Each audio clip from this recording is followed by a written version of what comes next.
Muqaddimah Al-Hikam, Syekh Ibnu Athaillah As-Sakandari. Bismillahirrohmanirrohim.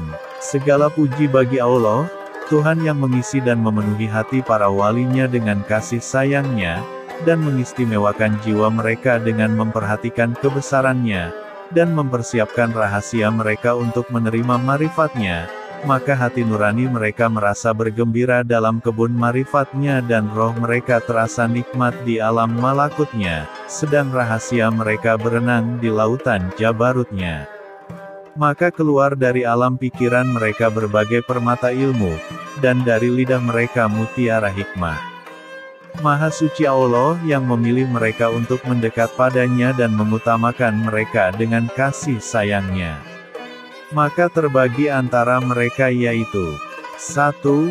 Salik, 2. Majdub, dan mencintai dengan yang dicintai. Mereka tenggelam dalam cinta zatnya dan timbul kembali karena memperhatikan sifatnya.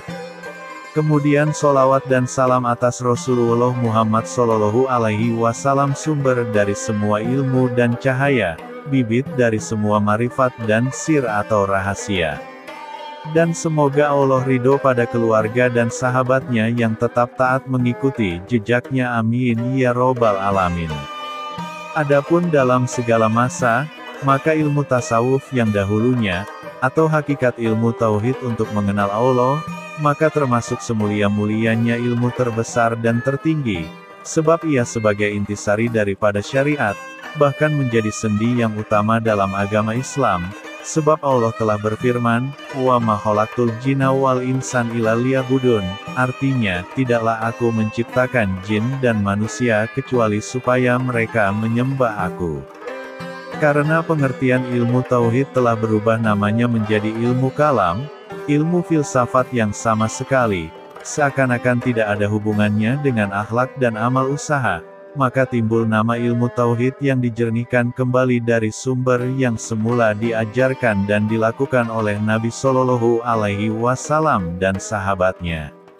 Sebab dari ilmu inilah akan dapat memancar cahaya hakikat, sehingga dapat menilai semua soal hidup dan penghidupan ini dengan bimbingan dan petunjuk Allah dan pelaksanaan Rasulullah Shallallahu Alaihi Wasallam. Sedang kitab yang disusun oleh Abul Fadel Ahmad bin Muhammad bin Isa bin Al-Husain bin Athaillah Al-Iskandari. Salah satu kitab yang sangat baik menjadi pedoman dalam ajaran tauhidnya, sehingga tampak benar bahwa ia berupa ilmu laduni dan rahasia kudus. Adapun definisi ilmu tasawuf atau tauhid, Syekh Junaid Al-Baghdadi berkata, mengenal Allah, sehingga antaramu dengan Allah tidak ada perantara atau hubungan dengan Allah tanpa perantara. Menerapkan dalam kehidupan semua akhlak yang terpuji menurut apa yang telah disunahkan oleh Nabi Muhammad Sallallahu Alaihi Wasallam dan meninggalkan akhlak yang tercela. 1. Mengendalikan hawa nafsu sesuai kehendak Allah. 2. Merasa tidak memiliki apapun, dan juga tidak dimiliki oleh siapapun kecuali Allah. Adapun caranya, mengenal asma Allah dengan penuh keyakinan, sehingga menyadari sifat-sifat dan afal Allah di dunia ini. Maka Nabi Muhammad Shallallahu Alaihi Wasallam yang telah mengajarkan dari tuntunan wahyu dan melaksanakannya lahir batin sehingga diikuti oleh para sahabat-sahabatnya radhiyallahu anhu.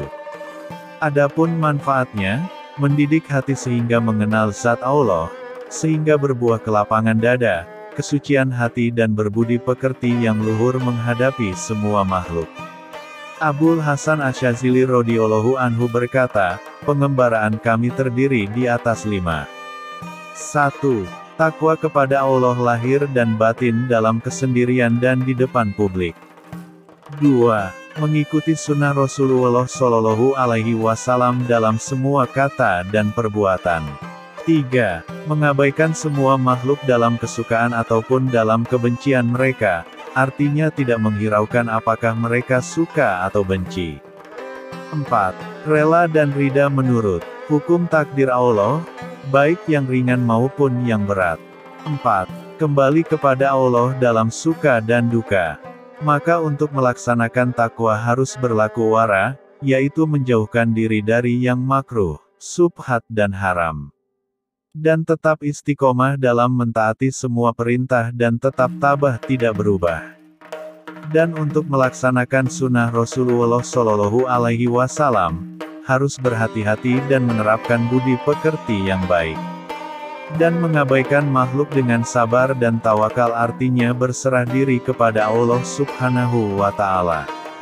Rela, rida pada Allah atas segala takdirnya dan merasa cukup dan tidak tamak terhadap sesuatu. Mengembalikan segala-galanya hanya kepada Allah dalam suka dan duka dengan bersyukur dalam suka dan berlindung kepadanya dalam duka. Dan semua ini pada intinya ada 5 hal. 1. Semangat yang tinggi. 2. Berhati-hati pada yang haram dan menjaga kehormatan. 3. Taat dan memahami diri sebagai seorang hamba. 4. Melaksanakan kewajiban. 5. Menghargai nikmat. Maka barang siapa yang bersemangat tinggi, pasti akan naik tingkat derajatnya. Dan barang siapa yang meninggalkan larangan yang diharamkan Allah, maka Allah akan menjaga kehormatannya. Dan barang siapa yang benar dalam taatnya, pasti mencapai tujuan kebesarannya dan kemuliaannya. Dan barang siapa yang melaksanakan kewajibannya dengan baik, maka bahagia hidupnya.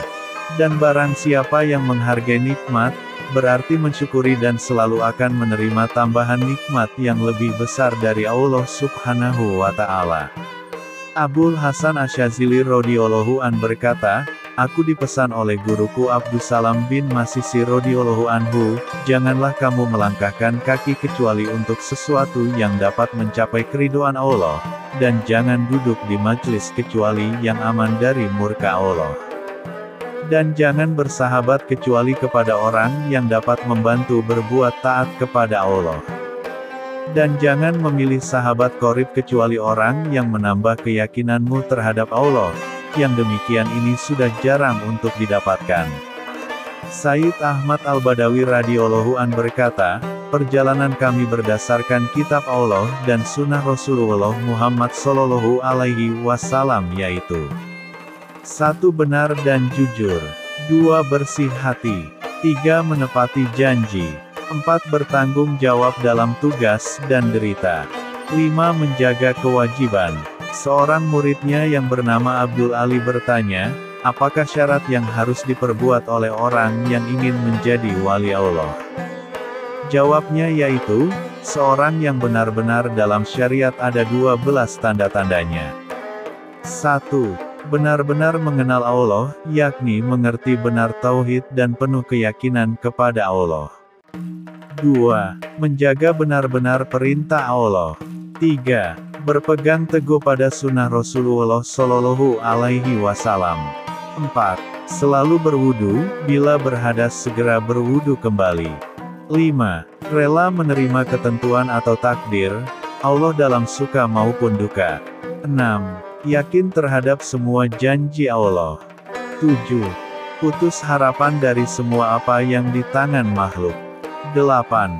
Tabah, sabar menanggung berbagai derita dan gangguan orang. 9.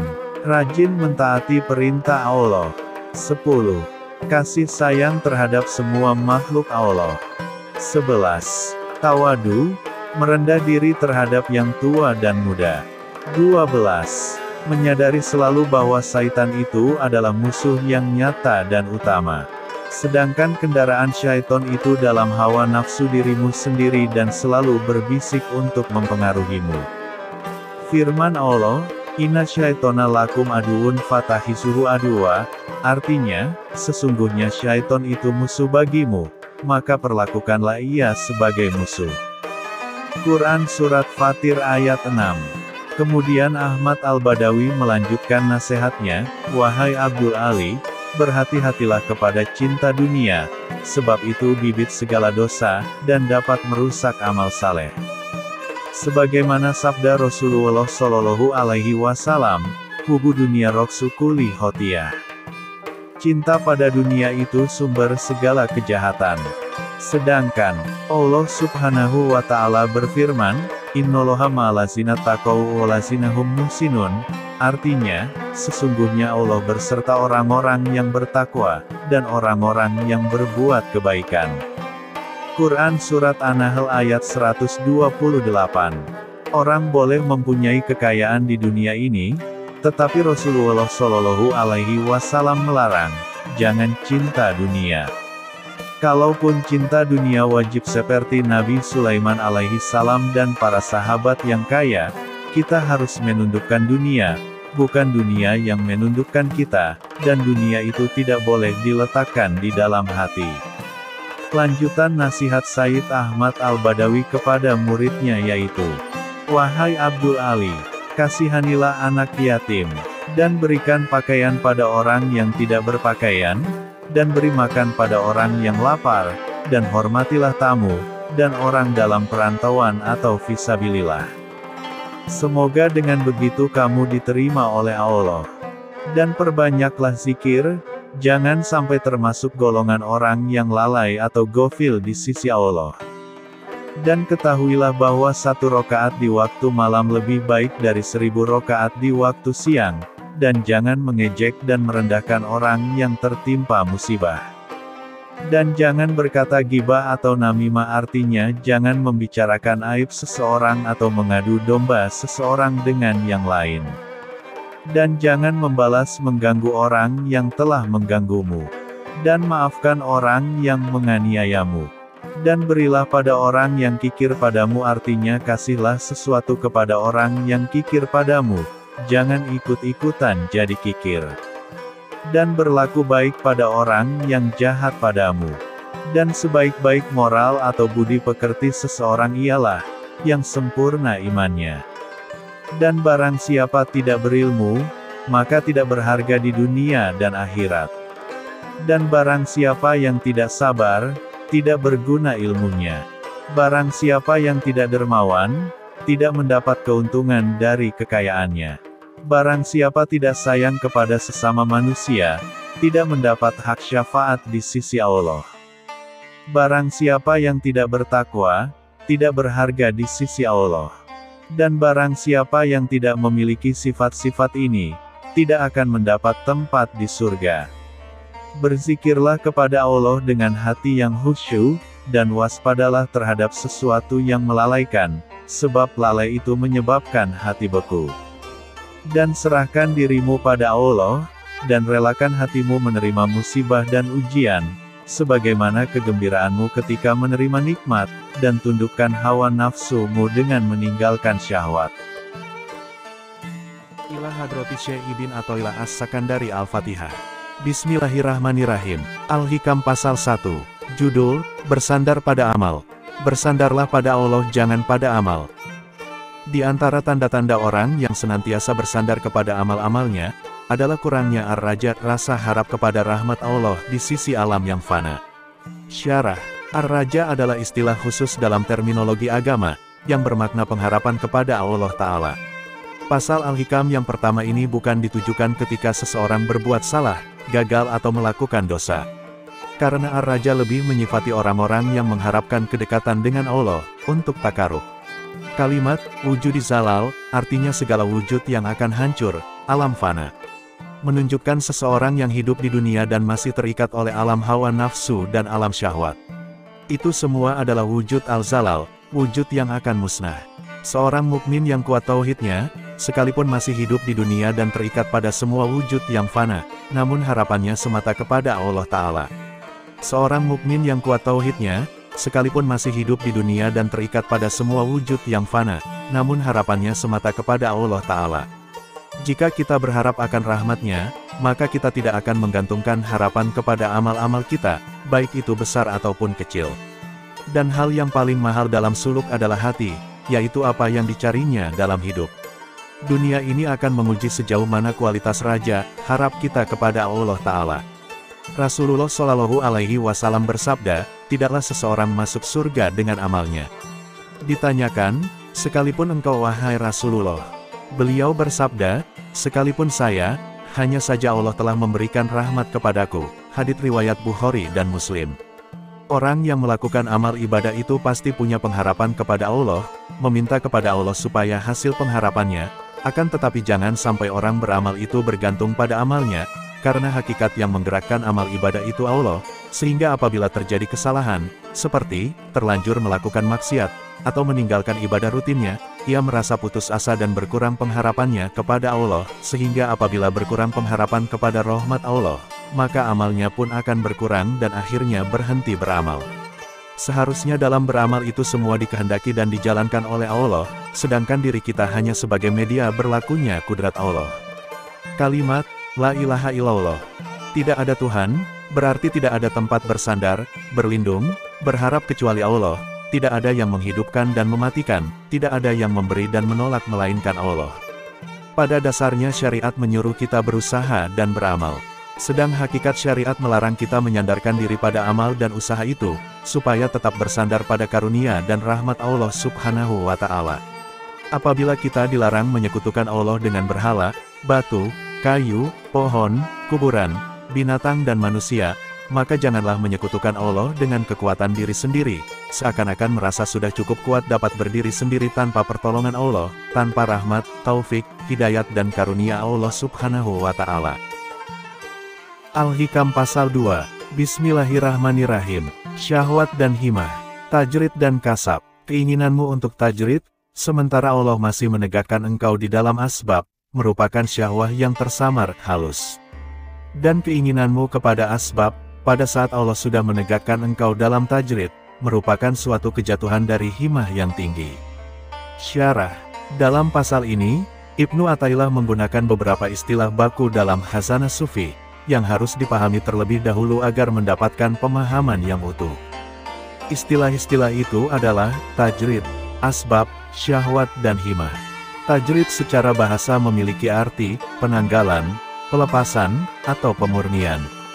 Secara maknawi adalah penanggalan aspek-aspek dunia dari jiwa, nafsi, atau secara singkat bisa dikatakan sebagai pemurnian jiwa. Asbab secara bahasa memiliki arti sebab-sebab atau sebab akibat. Secara maknawi adalah status jiwa, nafsi, yang sedang Allah tempatkan dalam dunia sebab akibat. Semisal Iskandar Zulkarnain yang Allah tempatkan sebagai raja di dunia, mengurusi dunia sebab akibat. Syahwah atau syahwat secara bahasa memiliki arti tatapan yang kuat atau keinginan. Secara maknawi merupakan keinginan kepada bentuk-bentuk material dan duniawi, seperti harta, makanan dan lawan jenis. Berbeda dari syahwat, hawa nafsu, disingkat nafsu, adalah keinginan kepada bentuk-bentuk non-material, seperti ego, kesombongan, dan harga diri. Himah merupakan lawan kata dari syahwat, yang juga memiliki arti keinginan. Namun bila syahwat merupakan keinginan yang rendah, maka himah adalah keinginan yang tinggi, keinginan menuju Allah. Ada kalanya Allah menempatkan seseorang dalam dunia asbab dalam kurun tertentu misalnya, untuk mencari nafkah, mengurus keluarga, atau memimpin negara. Bila seseorang sedang Allah tempatkan dalam kondisi asbab itu, namun dia berkeinginan untuk tajrid misalkan dengan beruslah, maka itu dikatakan sebagai syahwat yang samar. Sebaliknya, saat Allah menempatkan seseorang dalam tajrid, namun dia justru menginginkan asbab, maka itu merupakan sebuah kejatuhan dari keinginan yang tinggi. Inilah pentingnya untuk berserah diri dalam bersuluk, agar mengetahui kapan seseorang harus tajrid dan kapan seseorang harus terjun dalam dunia asbab. Semua kehendak seorang salik haruslah berkesesuaian dengan kehendak Allah. Sebagai seorang yang beriman, haruslah berusaha menyempurnakan imannya dengan berpikir tentang ayat-ayat Allah, dan beribadah dan harus tahu bahwa tujuan hidup itu hanya untuk beribadah menghamba kepada Allah, sesuai tuntunan Al-Quran. Tetapi setelah ada semangat dalam ibadah, kadang ada yang berpendapat bahwa salah satu yang merepoti, mengganggu dalam ibadah yaitu bekerja kasab. Lalu berkeinginan lepas dari kasab, usaha dan hanya ingin melulu beribadah.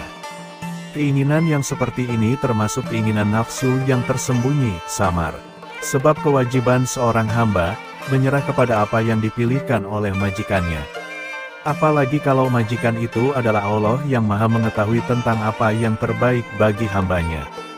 Dan tanda-tanda bahwa Allah menempatkan dirimu dalam golongan orang yang harus berusaha kasab apabila terasa ringan bagimu, sehingga tidak menyebabkan lalai menjalankan suatu kewajiban dalam agamamu, juga menyebabkan engkau tidak tamak rakus terhadap milik orang lain. Dan tanda bahwa Allah mendudukkan dirimu dalam golongan hamba yang tidak berusaha atau tajrid. Apabila Tuhan memudahkan bagimu kebutuhan hidup dari jalan yang tidak tersangka, kemudian jiwamu tetap tenang ketika terjadi kekurangan, karena tetap ingat dan bersandar kepada Tuhan, dan tidak berubah dalam menunaikan kewajiban-kewajiban. Syekh Ibnu Athaillah berkata, aku datang kepada guruku Syekh Abu Abbas Al-Mursi. Aku merasa bahwa untuk sampai kepada Allah dan masuk dalam barisan para wali dengan sibuk pada ilmu lahiriah dan bergaul dengan sesama manusia, kasab, agak jauh dan tidak mungkin. Tiba-tiba sebelum aku sempat bertanya, guru bercerita, ada seorang ahli di bidang ilmu lahiriah. Ketika ia dapat merasakan sedikit dalam perjalanan ini, ia datang kepadaku sambil berkata, aku akan meninggalkan kebiasaanku untuk mengikuti perjalananmu. Aku menjawab, bukan itu yang kamu harus lakukan, tetapi tetaplah dalam kedudukanmu. Sedang apa yang akan diberikan Allah kepadamu pasti sampai kepadamu. Hikam pasal 3. Bismillahirrahmanirrahim. Himah dan Qadar. Kekuatan takdir. Kekuatan himah-himah tidak akan mampu mengoyak tirai Qadar-Qadar. Syarah. Sebagaimana telah dijelaskan dalam Al-Hikam pasal 2, himah adalah sebuah tarikan ke atas. Keinginan menuju Allah merupakan lawan kata dari syahwat. Adapun pengertian sawabiku, dari akar kata sabaka, bermakna kekuatan atau perlombaan satu akar kata dengan istilah musabakoh. Pengertiannya adalah bahwa sekalipun seseorang memiliki himah yang sangat kuat, namun pencapaian dalam bersuluk itu sudah ditentukan kadarnya, porsinya, dan waktunya. Segala sesuatu sudah ditentukan takdirnya. Bersuluk itu pada intinya adalah berserah diri kepada Allah. Pencapaian dalam jalan suluk tidak dapat dipercepat maupun diperlambat. Kekeramatan atau kejadian-kejadian yang luar biasa dari seorang wali itu tidak dapat menembus keluar dari takdir, maka segala apa yang terjadi semata-mata hanya dengan takdir Allah. Hikmah ini menjadi talil atau sebab dari hikmah sebelumnya Irodatuka Tajrid, seakan-akan musyonif berkata, hai murid, keinginan, himahmu pada sesuatu, itu tidak ada gunanya, karena himah yang keras kuat itu tidak bisa menjadikan apa-apa seperti yang kau inginkan, apabila tidak ada dan bersamaan dengan takdir dari Allah. Jadi hikmah ini, sawabikul himam, mengandung arti menenteramkan hati murid dari keinginannya yang sangat. Sawabikul himam, keinginan yang kuat apabila keluar dari orang-orang solih, walinya Allah itu disebut karomah. Apabila keluar dari orang fasik disebut istidroj, penghinaan dari Allah. Firman Allah Subhanahu wa Ta'ala, dan tidaklah kamu berkehendak, kecuali apa yang dikehendaki Allah Tuhan yang mengatur alam semesta. At-Takwir ayat 29. Dan tidaklah kamu menghendaki kecuali apa yang dikehendaki oleh Allah, sungguh Allah Maha Mengetahui, Maha Bijaksana. Quran Surat Al-Insan ayat 30.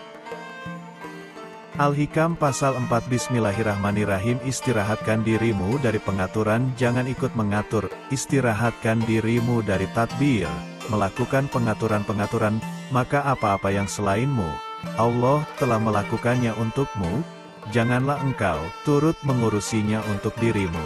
Syarah, tanpa kita sadari, banyak hal yang telah Allah atur untuk diri kita, jaringan saraf yang terus bekerja, paru-paru yang memompa udara, oksigen yang kita hirup dengan leluasa, rizki yang kita makan, dan banyak hal lain yang sesungguhnya telah Allah atur untuk setiap manusia, maka kita tidak perlu terlalu khawatir, takut, turut serta melakukan pengaturan untuk diri kita sendiri, dan bertawakallah, sebagaimana firman-Nya. Jikalau sekiranya penduduk negeri-negeri beriman dan bertakwa, pastilah kami akan melimpahkan kepada mereka berkah dari langit dan bumi, tetapi mereka mendustakan ayat-ayat kami, itu, maka kami siksa mereka disebabkan perbuatannya. Quran Surat Al-A'raf ayat 96. Yang dimaksud tadbir, mengatur diri sendiri, dalam hikmah ini yaitu tadbir yang tidak dibarengi dengan tafwid, menyerahkan kepada Allah. Apabila tadbir itu dibarengi dengan tafwid itu diperbolehkan. Bahkan Rasulullah bersabda, "At-tadbiru nisfu ma'isyah." mengatur apa yang menjadi keperluan itu sebagian dari hasilnya mencari maisah penghidupan. Hadis ini mengandung anjuran untuk membuat peraturan di dalam mencari fatholnya Allah. Pengertian tadbir di sini ialah menentukan dan memastikan hasil. Karena itu semua menjadi aturan Allah. Alhasil, tadbir yang dilarang yaitu ikut mengatur dan menentukan, memastikan hasilnya. Dijamin itu tidak sampai kepadamu atau terlambat. Sebab ragu terhadap jaminan Allah tanda lemahnya iman. Al-Hikam pasal 5, Bismillahirrahmanirrahim.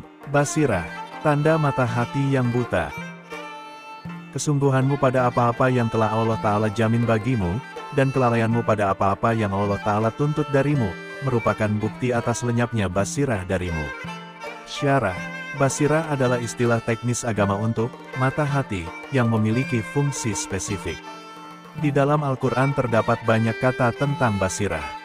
Misalkan dalam surat Al-Isra ayat 72 dikatakan, dan barang siapa yang buta akma di dunia, niscaya di akhirat nanti ia akan lebih buta dan lebih tersesat jalannya. Atau dalam ayat lain disebutkan, Allah telah mengunci mati kolbu-kolbu mereka dan telinga-telinga mereka, dan basirah-basirah mereka ditutup. Dan bagi mereka siksa yang amat berat. Quran Surat Al-Baqarah ayat 6. Meski seseorang bisa melihat hingga ke ujung dunia atau dapat menembus langit yang 7, namun bila masih bingung dengan kehidupan, maka itu sebuah penanda bahwa basirah kita masih tertutup. Karena basirah itu bukan untuk melihat hal-hal di luar diri, tetapi untuk melihat kebenaran hakikat. Basirah adalah untuk melihat al-haq dalam segala sesuatu, dalam segenap ufuk dan dalam dirinya. Sebagaimana firman-Nya, akan kami perlihatkan kepada mereka ayat-ayat kami di segenap ufuk dan pada nafsi-nafsi mereka sendiri, hingga jelas bagi mereka bahwa semua itu adalah al-haq. Tiadakah cukup bahwa sesungguhnya Tuhanmu menjadi saksi atas segala sesuatu? Al-Quran Surat Fussilat ayat 53. Siapa saja yang disibukkan mencari apa yang sudah dijamin Allah seperti rizki, dan meninggalkan apa yang menjadi perintah Allah, itulah tanda orang yang buta hatinya. Firman Allah, dan berapa banyak makhluk bergerak yang bernyawa yang tidak dapat membawa atau mengurus rezekinya sendiri. Allah lah yang memberi rezeki kepadanya dan kepadamu. Dia maha mendengar, maha mengetahui. Quran Surat Al-Ankabut ayat 60. Firman Allah, dan perintahkanlah keluargamu melaksanakan salat dan sabar dalam mengerjakannya. Kami tidak meminta rezeki kepadamu, kamilah yang memberi rezeki kepadamu. Dan akibat yang baik di akhirat adalah bagi orang yang bertakwa. Al-Quran Surat Toha ayat 132. Kerjakan apa yang menjadi kewajibanmu terhadap kami, dan kami melengkapi bagimu bagian kamu. Di sini ada dua perkara. 1. Yang dijamin oleh Allah, maka jangan menuduh atau berburuk sangka kepada Allah Subhanahu wa Ta'ala. 2. Yang dituntut menjadi kewajiban bagimu kepada Allah, maka jangan abaikan. Dalam sebuah hadis qudsi yang kurang lebih artinya, hambaku, taatilah semua perintahku, dan jangan memberitahu kepadaku apa yang baik bagimu, artinya jangan mengajari kepadaku apa yang menjadi kebutuhanmu. Syekh Ibrahim Al-Khawas berkata, jangan memaksa diri untuk mencapai apa yang telah dijamin dan jangan menyia-nyiakan atau mengabaikan apa yang diamanatkan kepadamu. Oleh sebab itu, barang siapa yang berusaha untuk mencapai apa yang sudah dijamin dan mengabaikan apa yang menjadi tugas dan kewajiban kepadanya, maka buta mata hatinya dan sangat bodoh.